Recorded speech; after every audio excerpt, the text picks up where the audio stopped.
আশা করছি আমার আগের ডেমো ক্লাসগুলো আপনারা দেখেছেন। আজকে একটি নতুন ডেমো ক্লাস করাবো, সেটা হচ্ছে প্রফিট আর লস। এটা নিয়ে ডেমো ক্লাস করব।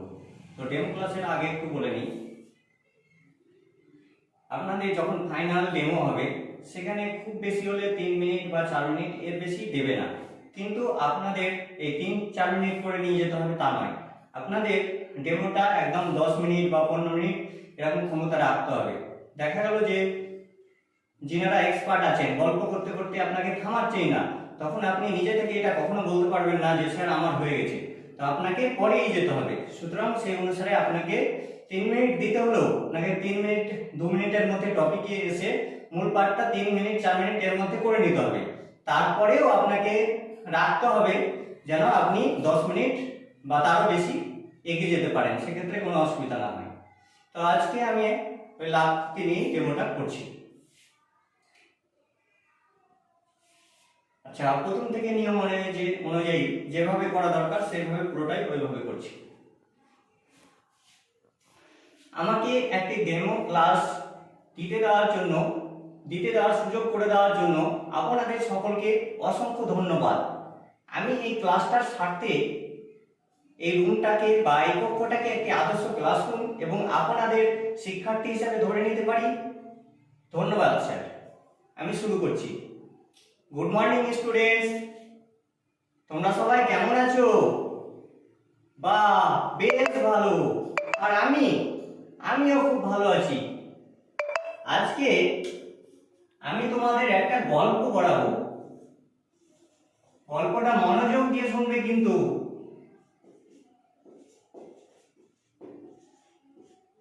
আচ্ছা, তোমরা দেব নাম শুনেছো? বাহ, ভেরি গুড, সবাই বলছো দেব নামটা শুনেছো। আচ্ছা, দেব কি করে? ও, সিনেমায় দেখেছো? আচ্ছা, দেব নামে একটা ছেলে ছিল। সে একদিন ওর বাবার সাথে বাজারে গিয়েছিল।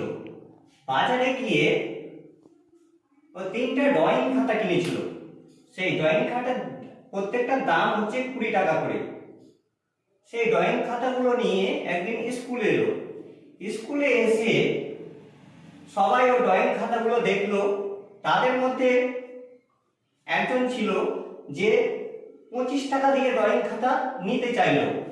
দেব তখন ভাবলো যে আমি তো 25 টাকায় কিনে এনেছি, তাহলে দিয়ে দিই। তাহলে সে কি করলো? সুমনকে সেই খাতাটা, একটা ড্রয়িং খাতা দিয়ে দিল। আচ্ছা বলো তো, এক্ষেত্রে দেব বেশি পাবে না কম পাবে যে দামে কিনেছিল তার থেকে? ঠিক বলেছো, 5 টাকা বেশি পেল। ক টাকা বেশি পেল? 5 টাকা বেশি। কিছুক্ষণ পর দেব দেখলো যে তার ড্রয়িং খাতার 3টার মধ্যে একটা একটু ছেঁড়া আছে। তখন সে ভাবলো যে ছেঁড়াটা আমার ভালো লাগছে না। তো তাদের মধ্যে আরেকজন পায়েল নামে ছিল একজন তাদের ক্লাসেরই, সে সেই ছেঁড়া ড্রয়িং বুকটা 15 টাকায় নিতে চাইলো। দেব কিন্তু তাকে দিয়ে দিল। কিন্তু এক্ষেত্রে বলো তো, দেব বেশি পেল না কম পেল? ঠিক বলেছো, দেব 5 টাকা কম পেল। তাহলে একটা ড্রয়িং খাতা বিক্রি করে 5 টাকা বেশি পেল, একটাই 5 টাকা কম পেল। এই বেশি পেলটাকে কি বলা হয়, কেউ বলতে পারবে? ঠিক বলেছো, এটাকে বলা হয় লাভ। ইংরেজিতে বলা হচ্ছে প্রফিট। আচ্ছা, যেটা কম পেল এটাকে কি বলা হয়, কেউ বলতে পারবে?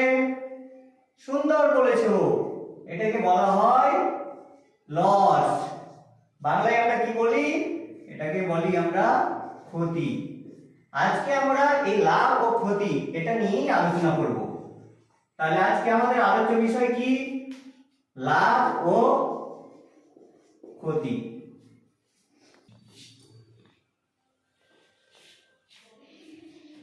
আচ্ছা, এবার আমরা এই লাভ ক্ষতি জানতে গেলে প্রথমে আমাদের ক্রয় মূল্য জিনিসটা কি জানতে হবে। আচ্ছা, কেউ বলতে পারবে ক্রয় মূল্য কি? আচ্ছা রেশমা, তুমি বলো। ভেরি গুড, ঠিক বলেছো, বসে যাও। যে দামে কেনা হয়, কোনো কিছু জিনিস যে দামে আমরা কিনি সেটাই হচ্ছে ক্রয় মূল্য। আচ্ছা, এবার বিক্রয় মূল্য কি কেউ বলতে পারবে? অনেকে হাত তুলেছো। আচ্ছা রাকেশ, তুমি বলো। সুন্দর বলেছো, বসে যাও।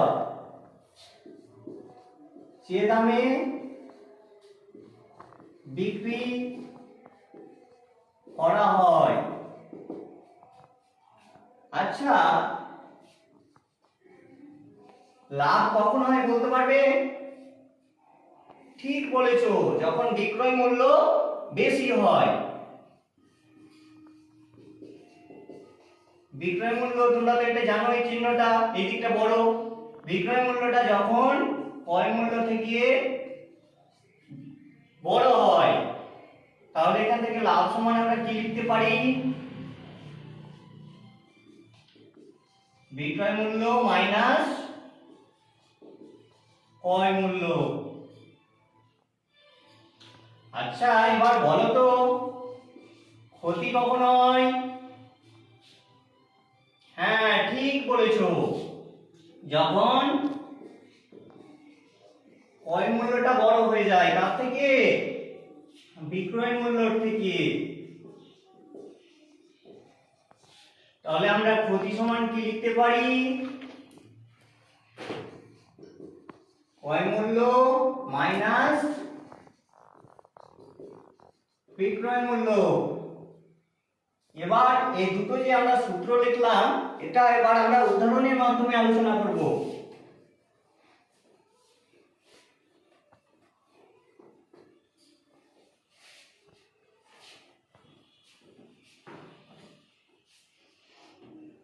আচ্ছা, উদাহরণ 1, দুটো উদাহরণ দিয়ে আলোচনা করব।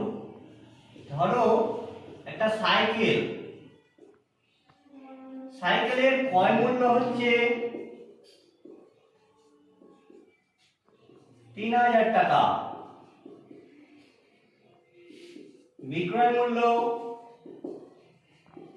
সমান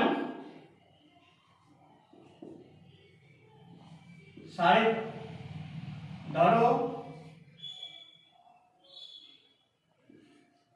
4500 টাকা। তাহলে বলো তো লাভ হলো না ক্ষতি হলো? ঠিক বলেছো, লাভ হলো। কত টাকা লাভ? এটাকে আমরা বলবো মোট লাভ। কি করে বেরোবে?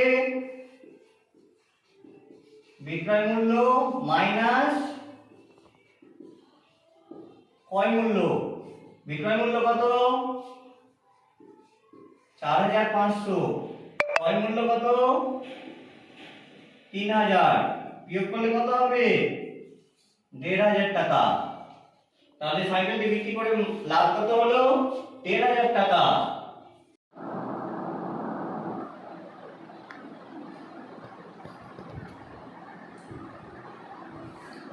এবার দেখো উদাহরণ 2। ধরো এবার একটা ঘড়ি নিয়ে আলোচনা করছি। ধরো একটা ঘড়ির ক্রয় মূল্য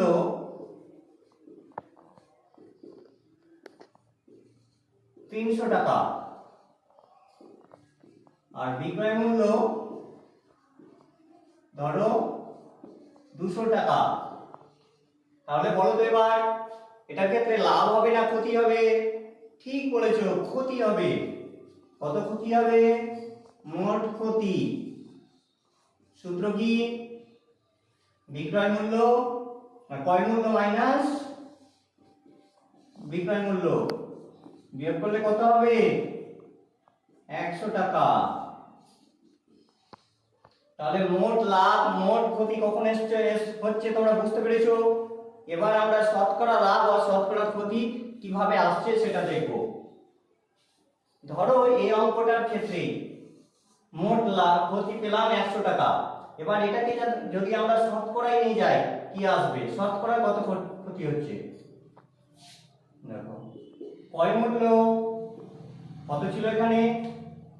300 টাকা। বলে ক্ষতি কত হচ্ছে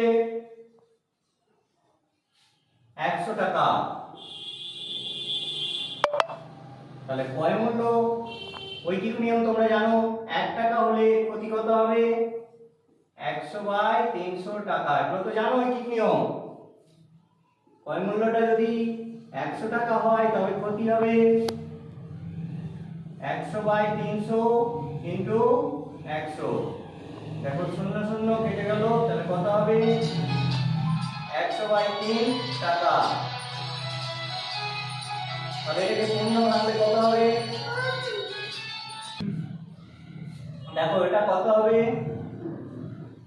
3 × 9 1 0 3 × 9 কত হবে 33 পূর্ণ 1 3। তাহলে এটাকে আমরা লিখতে পারবো এরকম ভাবে, শতকরা ক্ষতি কত টাকা 33 পূর্ণ 1 3 টাকা। বা এটাকে যদি আমরা শুধু এইভাবে লিখি, ক্ষতি সমান 33 পূর্ণ 1 3%। আমরা এই পার্সেন্ট চিহ্নটা দিলে শতকরা কথাটা লিখবো না, বা শতকরা যদি লিখি তবে পার্সেন্ট চিহ্নটা হবে না। বুঝতে পেরেছো? একই রকম ভাবে আমরা আগে যে অঙ্কটা করলাম উদাহরণ 1, সেটার ক্ষেত্রে শতকরা লাভ কত আসছে সেটা বের করব। সেটার ক্ষেত্রে কত ছিল, ক্রয় মূল্য ছিল কত 3000 টাকা।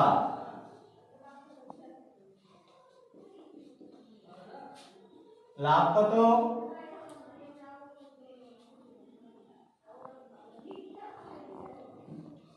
1500 টাকা। তাহলে ক্রয় মূল্য একই ভাবে ঐকিক নিয়ম করব। 1 টাকা হলে লাভ কত হবে 1500/3000। এবার ক্রয় মূল্য 100 টাকা হলে লাভ কত হবে 1500 × 100/3000। এখন দুটো শূন্য কেটে দিলাম, 15 কে কাটলে 2, আবার 2 কে 100 দিয়ে কাটলে 50। তাহলে এখানে শতকরা লাভ কত হলো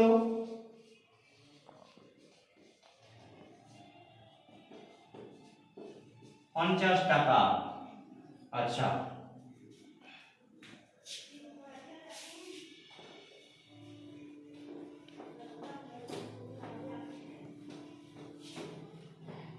এবার আমরা জানবো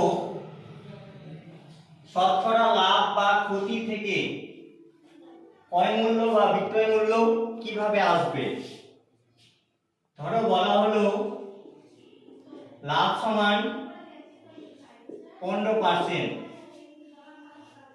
সব সময় যদি ক্রয় মূল্যের উপর বা বিক্রয় মূল্যের উপর কিছু বলা না থাকে তবে ধরে নেব ক্রয় মূল্যের উপর বলা আছে। সব সময় ক্রয় মূল্যটা কত হবে 100 টাকা। আচ্ছা, এখানে লাভ হয়েছে কত 15%। আচ্ছা বলো তো বিক্রয় মূল্য বেশি হবে না কম হবে? ঠিক বলেছো, এখানে যেহেতু লাভ হয়েছে বিক্রয় মূল্য বেশি হবে।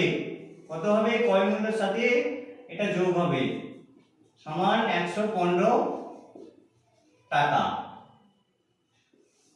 এবার যদি বলা হয় যে ক্ষতি সমান 20%, এটার অর্থ কি?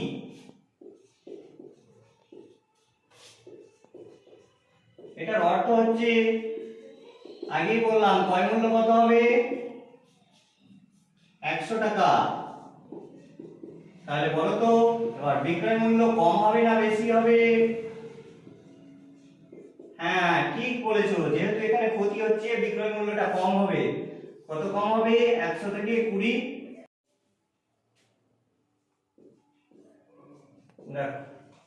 কত হবে 80 টাকা। বুঝতে পেরেছো? আচ্ছা, আজকে তোমাদের এই পর্যন্তই থাকলো। পরের দিন আমাদের যদি আরেকটু অন্য সূত্রগুলো আলোচনা করব। দেখা গেল ক্রয় মূল্য দেওয়া থাকলো এবং লাভ দেওয়া থাকলো পার্সেন্টেজে, তাহলে আমরা কিভাবে বিক্রয় মূল্য বের করব।